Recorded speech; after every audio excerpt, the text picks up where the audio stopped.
સમાચારની શરૂઆત કરીએ તો ન્યૂ સનરાઈઝ સ્કૂલના સંચાલકનું નિવેદન સામે આવ્યું છે। તો મીડિયા સામે સ્કૂલના સંચાલકનું નિવેદન સામે આવ્યું છે। તેઓએ કહ્યું છે સંચાલકો કોન્ટ્રાક્ટર સામે ફરિયાદ નોંધાવશે। તો શાળા સંચાલકો કોન્ટ્રાક્ટર સામે નોંધાવશે ફરિયાદ। સ્કૂલ ખાતે ચુસ્ત પોલીસ બંદોબસ્ત ગોઠવી દેવામાં આવ્યો છે। તો ન્યૂ સનરાઈઝ સ્કૂલના સંચાલકોનું નિવેદન સામે આવ્યું છે। મીડિયા સમક્ષ સ્કૂલના સંચાલકોનું નિવેદન, જેમાં સંચાલકો કોન્ટ્રાક્ટર સામે ફરિયાદ નોંધાવશે। તો બીજી તરફ શાળા સંચાલક કોન્ટ્રાક્ટર સામે નોંધાવશે પોલીસ ફરિયાદ। સ્કૂલ ખાતે ચુસ્ત પોલીસ બંદોબસ્ત ગોઠવી દેવામાં આવ્યો છે।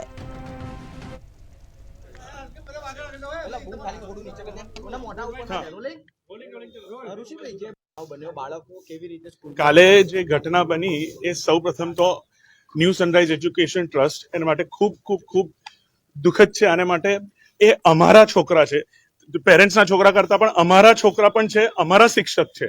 એ અમારા શિક્ષક ગયા છે, અમારા છોકરા ગયા છે, ખાલી પેરેન્ટ્સના છોકરા નથી ગયા। એટલે બહુ દુઃખદ ઘટના બની છે। એને માટે જે પણ પગલા અમે જે પ્રશાસન, પોલીસ અને એનાથી લઈને જે સામે જેને અરેન્જ આખું જે ત્યાં જ્યાં ગયા હતા ફન ટાઈમ એરિના, એ લોકોની બેદરકારીને લીધે આજે થયું છે। એ લોકોએ જે ત્યાં વ્યવસ્થા નથી, બોટિંગમાં વધારે છોકરાઓને બેસાડ્યા। જ્યારે મારા સ્ટાફે એમને કીધું કે આ ફૂલ થઈ ગઈ છે બોટ, હવે નથી બેસું, અમારા માનસી મેમ કરીને એક સ્ટાફ હતો, એમને એવું કીધું આ બોટ ફૂલ થઈ ગઈ છે, ના બેસાડશો, તો પણ એ લોકોએ કીધું ના અમારું રોજનું છે, બેસાડો। લાઈફ જેકેટ થોડાને છેલ્લા નતા મળ્યા, ત્યાં પણ મેડમ બોલ્યા હતા કે લાઈફ જેકેટ આપો। આ લોકોએ બોટમાં બેસાડીને બોટ ચાલુ કરીને મોકલી આપી। એટલે આ દુઃખદ ઘટના થઈ છે, જેમાં અમે પેરેન્ટ્સ સાથે છેલ્લા સુધી છે। આમાં પેરેન્ટ્સને બી રિક્વેસ્ટ છે કે અમારી સાથે આ લોકોની ખિલાફ એ કરીએ, બીકોઝ આમાં આપણે સાથે મળીને આગળ વધવું પડશે। સાથે મળીને આ લોકોની બીજી આવી કોઈ ઘટના ના ઘટે કોઈ પણ સ્કૂલમાં, કે આવી ના થાય, એના માટે અમે પેરેન્ટ્સનો બી સપોર્ટ ચાહીએ છીએ। અમે એવું ઈચ્છીએ છીએ કે આ કાર્યવાહી થાય ને પોલીસ અને પ્રશાસન સાથે બી અમારી વાત થઈ છે ને અત્યારે તમે જોશો તો એ લોકોને જે લોકો ઓર્ગેનાઇઝર છે એ લોકોને ઓલરેડી પોલીસે પકડી લીધા છે। એટલે અમે ખાલી સપોર્ટ બધાનો જોઈએ છે, મીડિયાનો, પેરેન્ટ્સનો, એવરીવન, કે આ ઘટના એક બની ગઈ છે ને અમે બહુ જ દુઃખી છે। અમારા લાઈફમાં આટલે 45 યર્સથી સ્કૂલ ચાલે છે અમારે ત્યાં એવી કોઈ દિવસ ઘટના નથી બની, પણ આ બની ગઈ છે ને એમાં સ્કૂલ લઈ ગઈ હતી અને ત્યાં આવું થઈ ગયું। 45 યર્સથી મારા મધર સ્કૂલ ચલાવે છે, છેલ્લા 20 વર્ષથી હું ચાલવું છું, તો કોઈ દિવસ આવું બન્યું નથી, બટ આ બની ગઈ છે ને બીજા એને લીધે કે એ લોકોએ ફોર્સફુલી અમારા છોકરાને બેસાડ્યા ત્યાં, જે મને એ છે ને હું મનથી કરમથી એ લોકો સાથે છું, વચનથી પેરેન્ટ્સ સાથે રહું છું અને છેલ્લા સુધી રહીશું અમે કોઈ બી પેરેન્ટ્સથી। અને તમે માનશો નહીં, જેવું અમને ખબર પડી, હું 4:45 વાગે ત્યાં પહોંચી ગયો તો મેં મારી જાતે બોડી, જે છોકરા હતા એ મારી જાતે મને આવીને, કેમ કે રેલિંગ હતી તો મેં જાતે હાથમાં ઉચકીને ઉપર એમ્બ્યુલન્સમાં આપી છે, મેં જાતે આપી છે। હું એકલો તો પહોંચી, મારા મધર ને ફાધર નહીં આવી શકે, એ જ છે, એટલે હું જાતે પહોંચી ગયો તો ત્યાં અને મેં પોતે ત્યાંથી ગાડીની અંદરથી આપી છે। સાથે સાથે હું 11:30 વાગ્યા સુધી ત્યાં રહ્યો છું। એ લોકોને છેલ્લા મારી ડીઓ સાથે, કમિશનર સાથે, કલેક્ટર બધા સાથે વાત થઈ છે કે અમે સાથે છે ને આમાં મને કોઈ પણ રીતે આનું નિકાલ જોઈશે કે આવું કેમ થયું, કેમ આ લોકોએ મારા બાળકોએ, મારા શિક્ષકોએ કીધું તો પણ કેમ આ લોકોએ અમારી ના સમજી। પિકનિક અંત પર હતી, પતી ગયેલી, ઓલરેડી ફિનિશ થઈ ગયેલી, એ લોકોએ કેમ ના સમજ્યું, એ અમારું રહેશે। અને પ્લીઝ તમને બધાને રિક્વેસ્ટ છે કે પ્લીઝ આ લોકોને પ્લીઝ તમે એ કરો। ઓફિશિયલ આ ટૂર સ્કૂલમાંથી લઈ જવામાં આવી હતી, વાલીઓની મંજૂરી? હા જી, મંજૂરી, બધાના મંજૂરી પત્ર ને બધું છે। કેટલા બાળકોને લઈ ગયા હતા પિકનિક પર આપણે? 82, અને એમાં અમે 82માં 10 થી 11 ટીચરો હતા। એવું નથી કે ટીચરો નતા, એને બધું જ અમારા તરફથી કોઈ પણ એવું મિસ એવું નતું થયું કે કે ઓછા ટીચર હોય કે એવું હોય, બધાને પરફેક્ટ ટીચર્સ હતા અને બધું જ હતું। બધા બાળકોએ બોટિંગ કર્યા હતા કે આ છેલ્લો લોટ હતો, બધાએ બોટિંગ કર્યા હતા। આ છેલ્લો લોટ હતો, આ લોકો બહુ ઉતાવળમાં હતા આ પતાવવા માટે, જે આ લોકો જે બોટર જે રાઈડ કરતા હતા એ બહુ જ ઉતાવળ, આ મને પછી ખબર પડી, બહુ ઉતાવળમાં હતા, એટલે એ લોકોએ તરત જ બેસાડી દીધું। બીજું એક છે કે બધા જેટલા બી બોટર હતા જે કરતા હતા, અને એ લોકોના જેટલા બી મેનેજર હતા ફન એરેનાના, એ બધા જતા રહ્યા। છેલ્લા સુધી એક પણ જણ સ્ટાર્ટિંગ થી એન્ડ સુધી નથી। ઇવન જે બસ હતી એ બી એ લોકોની હતી, અમારી કે એ લોકોની બસ વાળા બી અમે અમારા છોકરાઓ પેરેન્ટ્સને બોલાવીને પાછા લીધા છે। પાછા અહીંયા લાયા છે. તો એ બસ વાળા બી ભાગી ગયા, અમને એકલા છોડી દીધા, મેનેજર્સ ભાગી ગયા, અમને એકલા છોડી દીધા, બોટ વાળા જે હતા એ લોકો ભાગી ગયા, જે ચલાવતા હતા બોટ. અરે એ લોકો એટલી તો રિસ્પોન્સિબિલિટી, જે તમે બોટ ચલાવે છે એ લોકો પોતે જતા રહ્યા અને પબ્લિકે આવી અને એ કર્યું છે. જે બોટમાં બાળકો સવાર હતા તેની સાથે કોઈ સેફટી બોર્ડ અથવા તો કોઈ લોકોના તેમના સ્થાનિક તરવૈયા કે કોઈ ત્યાં હતા? કોઈ જ નતું. એ જ છે ને, કોઈ નતું. પણ મારો એક જ એ છે કે જયારે અમે બી બોલીએ છીએ કે ભાઈ ટીચર કે ભાઈ આટલાને ના ભરશો, તો બી એ લોકો આટલું બધું ભરી, આટલા બધા છોકરાઓને અંદર ભર્યા, એને લીધે આ થયું છે. ઋષિભાઈ, હાજી. શિક્ષકોને જ્યારે ના કીધું કે ભાઈ આ લોટની અંદર લઈ જશું, શિક્ષકોએ તમને કોઈ જાણ કરેલી કે ભાઈ આ પણ બોટ, તમને મને આખી વાત થઈ કે બોટ, આ લોકોએ બોટ આટલા એને જાઓ બેસી જાઓ, એને ના પાડી તમે બેસી જાઓ, અને આ લોકોએ બોટ મોટર પેલું ચાલુ કરીને એ લોકોએ ચાલુ કરી દીધી બોટ. હવે એમને બોટ ચાલુ કરી દીધી. હવે એટલે એવું જ થયું ને, કેમ કે બોટ એ લોકોએ ના પાડી. મને લાઈફ જેકેટ આપો, આ શબ્દ બી બોલ્યા છે, અમને લાઈફ જેકેટ આપો. કોણ બોલ્યું? અને મને ટીચર, પણ એ લોકોએ એમ કીધું અમારું રોજનું છે આ. કેટલા લોકોએ લાઈફ જેકેટ પહેરેલા? 8 થી 9 જણ નતા પહેર્યા, 7 થી બીજા બધા લાઈફ જેકેટ પહેરેલા.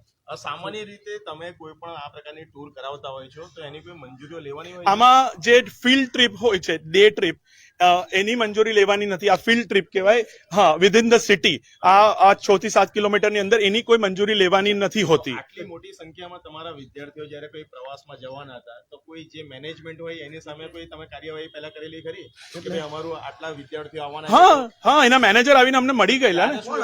એ શાંતિલાલ કરીને ઓલરેડી એ લોકોએ એ કરી લીધું છે. બસ એવી રીતે જ વાત થઈ કે બધી અરેન્જમેન્ટ અમારી રહેશે, અમારી બસ આવશે, અમારો બ્રેકફાસ્ટ રહેશે, અમારું લંચ રહેશે, અમારું સાંજનો નાસ્તો રહેશે, અને છોકરાને અહીંયા સુધી લાવવાની અમારી જવાબદારી રહેશે. શાંતિલાલની તમારી સાથે વિઝિટ થઈ હતી ત્યારે આ બાળકોને સેફટીના જે લાઈફ જેકેટ ને એ પહેરાવાનું રહેશે એવું કઈ તમારે એવી વાત નથી થઈ. બટ આ બોટિંગ છે તો ઓફકોર્સ આ લોકો બધું મેનેજ કરે જ છે ને. એમાં એ લોકોએ પેમ્પલેટ આપેલું, એની અંદર બધું એ હતું જ કે બોટિંગ કરાવવાના છે, સેફટી મેજર છે, એ બધું. પણ ત્યાં પહોંચ્યા પછી આ છેલ્લા આ લોકોએ બિલકુલ એ જો 100% બચી ગયા જો આ લોકો ના લઈ ગયા હોત. અચ્છા, બીજું મારા ટીચર એવું બોલ્યા, અમે ચાલતા જતા રહીશું, કેમ કે કઈ હતું કે પેલી બાજુ બસ હતી કે વોટર, અમે ચાલતા જતા રહીશું, એવું બી માનસી મેડમ કરીને છે, સ્વાતિ મેડમ કરીને છે, એ બોલ્યા. પણ એ લોકો એ બી ના સમજ્યા કે અમે ચાલતા જ નહીં, તમે બેસી જાઓ, અમે તમને છોડી દઈશું. એટલે આ રીતની ઘટના ઘટી છે. એટલે બહુ જ દુઃખ છે સ્કૂલને, અમને આવી ઘટના બહુ જ દુઃખ છે. એટલે આની હું બોલી જ નથી શકતો. ને મારા ફાધર મધર આટલા વર્ષોથી સ્કૂલ ચલાવે છે, દે આર વેરી વેરી શોક. મારા મોમને તો કાલે થોડું એ બી આવી ગયું. બટ હું પેરેન્ટ્સ સાથે છું, અમે પેરેન્ટ્સ સાથે છે. પેરેન્ટ્સને બી એક રિક્વેસ્ટ છે કે આમાં તમારી સાથે અમે છેલ્લા સુધી રહીશું. જો તમે કંઈ પણ આગળ કરવા માંગતો અમે છે કે ભાઈ આ જે બેદરકારી જે કરી છે એ આ લોકોએ કરી છે ને એના આપણે કોઈ પણ રીતે અમે સાથે છીએ તમારી સાથે. અમે છોકરા ખોયા છે, એ ખાલી એ લોકોના છોકરા નતા, અમારા બી છોકરા છે. અત્યારે કોર્પોરેશનના અધિકારી તરફથી ફરિયાદ નોંધવામાં આવી છે પોલીસ મથકે. તમારા દ્વારા કોઈ કાર્યવાહી થશે ખરી? ઓફકોર્સ અમારે ઓલરેડી વાત થઈ ગઈ છે, અમારા લોયર સાથે બી વાત થઈ ગઈ છે ને બધું કાર્યવાહી ચાલુ. અત્યારે પોલીસે એ લોકોની કાર્યવાહી કરી રહ્યા છે, ઓલરેડી એ લોકોને પકડી લીધા છે. એટલે અમને એવું કીધું કે અમે તમને બોલાવી અને તમારું લઈ લઈશું. ફરિયાદી તમે બનશો? કારણ ઓફકોર્સ ને, કેમ નહીં અમે ઓલરેડી યસ 110% અમે પેરેન્ટ્સ સાથે છે અને અંત સુધી રહીશું, એમાં કોઈ ડાઉટ નથી. તમે ફરિયાદી એટલા માટે કારણ કે તમારી સાથે છેતરપિંડી થઈ, તમને ખોટું બોલવામાં આવ્યું. જે વ્યક્તિને કોન્ટ્રાક્ટ તમે આપ્યો તો બાળકોને લઈ જવાના, સાચવવાના, પરત લાવવાના, તે વ્યક્તિએ તમારી સાથે સંસ્થા સાથે બાળકોના પરિવાર એને લઈને તમે અલગથી કોઈ કાર્યવાહી કરશો? ઓફકોર્સ કરીશું, કેમ નહીં કરીએ. બચ્ચાઓની એ છે અત્યારે જે પહેલા જે છે, અમે પેરેન્ટ્સને અત્યારે બહુ એ કરવા માંગીએ છીએ કે અમારા પેરેન્ટ્સ, અમે પ્લીઝ સમજો કે આ વસ્તુ અમે તમારી સાથે આપણે સાથે મળીને આ લડાઈ લડીશું.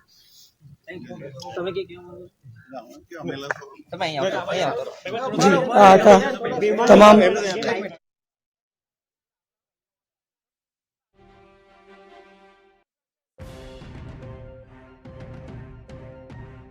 ચાલે છે. નેવિલ વાડિયા. હાજી, શું કહો છો? 47-48 વર્ષથી આપણી સ્કૂલ ચાલે છે અને એમાં કોઈ બી દિવસ આવું કોઈ પ્રસંગ આવું બતાવ્યું નથી, બન્યું નથી. કારણ કે અમે પૂરતી કેર લઈએ છીએ છોકરાઓની. અહીંયાથી નીકળતા બરાબર કાઉન્ટ કરીને બસમાં બેસાડીએ છીએ, પાછા બસમાં ગણાવી લઈએ છીએ અને પાછા ત્યાં ઉતારીએ ત્યારે અને પાછા બેસાડીએ ત્યારે ગણીને છોકરાઓની એટલી કેર નોર્મલ, એટલે એકદમ સરસ રીતે અમે કેર લઈને આટલા વર્ષોથી કરીએ છીએ. હવે આ વખતે આવું બની ગયું એ અમારા માટે ખરેખર બહુ ડેડી તમે please go I manage please અને એમ નોર્મલ રૂટીનમાં બી અમે લોકો એટલું ધ્યાન અને ઇવન પેરેન્ટ્સ નોઝ કે સનરાઈઝ સ્કૂલમાં નોર્મલ રૂટીનમાં બી અમે લોકો તમે કોઈ સ્કૂલમાં શિક્ષકો સ્કૂલ છૂટતી હોય તમે જોજો કોઈ દિવસ શિક્ષકો નીચે ના ઉતરે અમારો રૂલ છે કે બાળકોને લઈને શિક્ષકો નીચે ઉતરે છે એ બી પેરેન્ટ્સને ખબર છે એટલું બધું આ મારા મધર ફાધરે પહેલાથી આ સિસ્ટમ રાખી છે અને આવું મોટું ઘટના બની એટલે અમારા માટે બહુ જ મોટી છે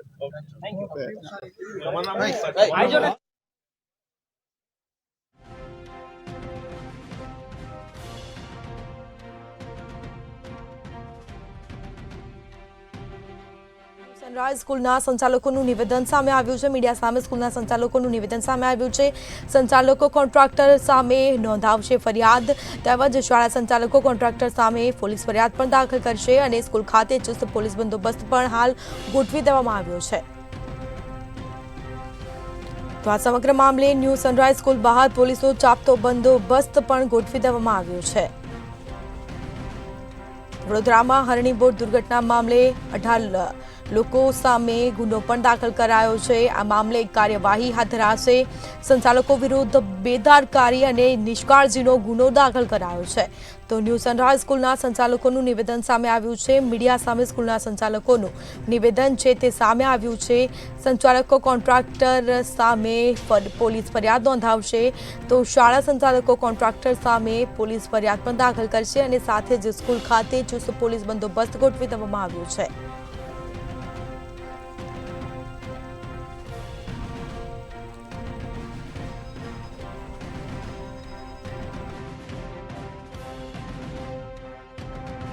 સામે નોંધાવશે પોલીસ ફરિયાદ શાળા સંચાલકો કોન્ટ્રાક્ટર સામે નોંધાવશે ફરિયાદ સ્કૂલ ખાતે ચુસ્ત પોલીસ બંદોબસ્ત ગોઠવી દેવામાં આવ્યો છે વડોદરામાં હરણી બોટ દુર્ઘટના મામલે 18 લોકો સામે કહી શકાય તે ગુનો પણ દાખલ કરાયો છે અને હાલ સંચાલકો કોન્ટ્રાક્ટર સામે પોલીસ ફરિયાદ પણ નોંધાવશે મીડિયા સામે સ્કૂલના સંચાલકોએ નિવેદન પણ આપ્યું હતું તો બીજી તરફ સંચાલકો વિરુદ્ધ બેદરકારી અને નિષ્કાળજીનો ગુનો નોંધાયો છે